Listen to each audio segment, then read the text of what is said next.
Sabe, existe uma tensão bem no coração da nossa fé. Uma pergunta que todo mundo, em algum momento, já se fez: como eu posso ser aceito por Deus? E a resposta para isso nos coloca diante de dois caminhos muito diferentes: o caminho da lei e o caminho da graça.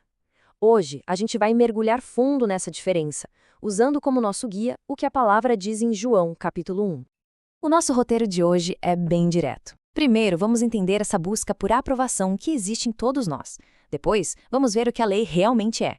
Em seguida, a gente descobre a solução incrível da graça, como viver nela e, por fim, a escolha que cada um de nós precisa fazer. Então, vamos começar pela raiz de tudo. No fundo, todo ser humano tem essa programação interna, quase um instinto, de tentar conseguir a aprovação de Deus pelo próprio esforço. E a grande pergunta é essa, né? Por que a gente faz isso? De onde vem essa necessidade de provar o nosso valor, de sentir que a gente mereceu ser aceito? É uma coisa que mexe com todo mundo. Pois é, parece que está no nosso sistema, sabe? Aquela vozinha lá no fundo que sussurra: se eu me esforçar mais, se eu for uma pessoa melhor, aí sim Deus vai olhar para mim. É como se a gente passasse a vida inteira tentando construir uma escada para o céu com as nossas próprias boas ações. E é exatamente aí que a lei de Deus entra na história. Mas isso é crucial. O papel dela não é ser essa escada para a salvação. Pelo contrário, a lei funciona como um espelho perfeito, que mostra um padrão impossível de alcançar. Essa imagem da corrente é fantástica. Pensa nisso. A lei não é um menu onde a gente escolhe os mandamentos que mais gosta. Não. Ela é um sistema único, uma corrente. E para uma corrente ser útil, todos os elos, sem exceção, precisam estar perfeitos. E essa passagem de Tiago é demolidora para qualquer ideia de mérito próprio. Ela diz que não adianta acertar 99% das vezes. Se você tropeçar em um único ponto, uma única vez, é como se tivesse quebrado a corrente inteira. O padrão é perfeição absoluta, o tempo todo. Tá, então se a lei não pode salvar, para que ela serve? A Bíblia dá 3 respostas bem claras. Primeiro, ela é como um raio-x. Ela mostra a doença, o pecado que existe em nós. Segundo, ela é como um tutor, um professor severo que nos mostra que a gente não consegue sozinhos e nos leva até a única solução, Cristo. E terceiro, ela é como um juiz, pronuncia a sentença justa sobre a nossa falha. Resumindo, a lei é perfeita. E é justamente por ser perfeita que a única coisa que ela consegue fazer é nos condenar. Ela aponta o problema, mas não oferece a solução. Ela revela a nossa dívida, mas não oferece o perdão. E esse é um dos mais importantes de toda a Bíblia. É exatamente nesse ponto de condenação total, quando tudo parece perdido, que a história tem uma virada espetacular.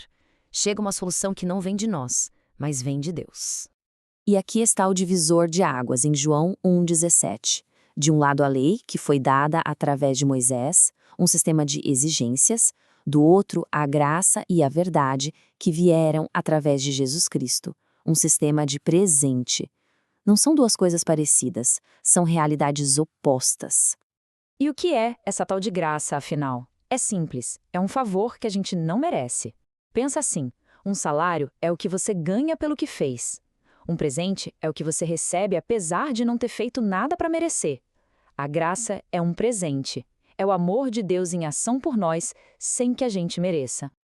E essa passagem de Efésios, nossa, ela crava isso no nosso coração. A salvação vem pela graça, através da fé. E o texto faz questão de dizer: não vem de vocês, é um presente. Por quê? Para que ninguém, absolutamente ninguém, possa se orgulhar. Se fosse por mérito, a glória seria nossa.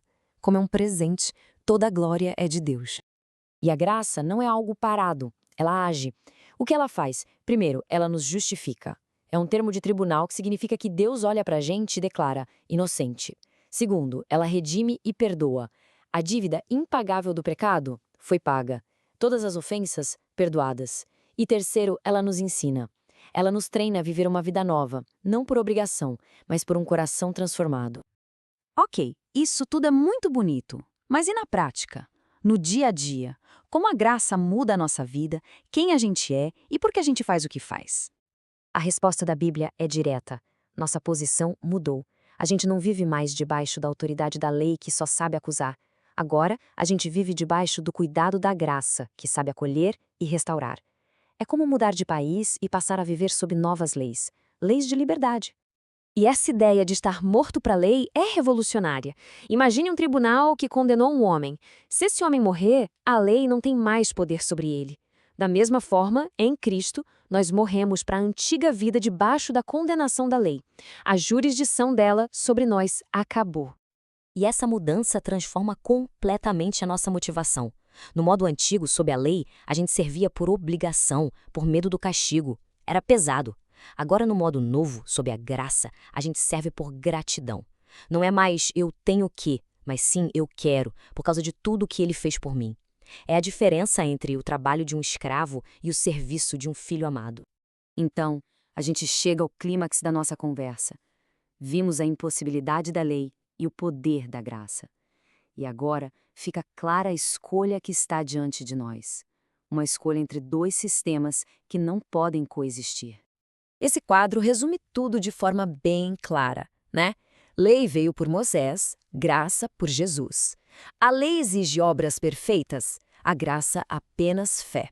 O resultado da lei é condenação, o da graça, justificação. A motivação na lei é o medo, na graça é o amor e a gratidão. São dois caminhos com dois destinos completamente diferentes.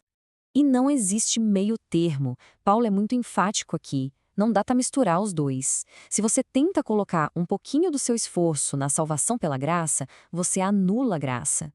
É como tentar misturar água e óleo. Simplesmente não funciona. Ou é 100% graça, ou não é graça de jeito nenhum. No final das contas, a escolha é esta. O caminho da lei, do esforço próprio, inevitavelmente termina no tribunal do juízo. O caminho da graça, um caminho de fé, nos leva diretamente para os braços de uma pessoa, Jesus Cristo. E a gente encerra, não com uma afirmação, mas com uma pergunta que ecoa no coração de cada um. Onde é que a sua esperança está firmada? Na areia movediça do seu próprio mérito, das suas boas obras? Ou na rocha inabalável da pura e simples misericórdia de Deus? A resposta para essa pergunta, bom, ela define tudo.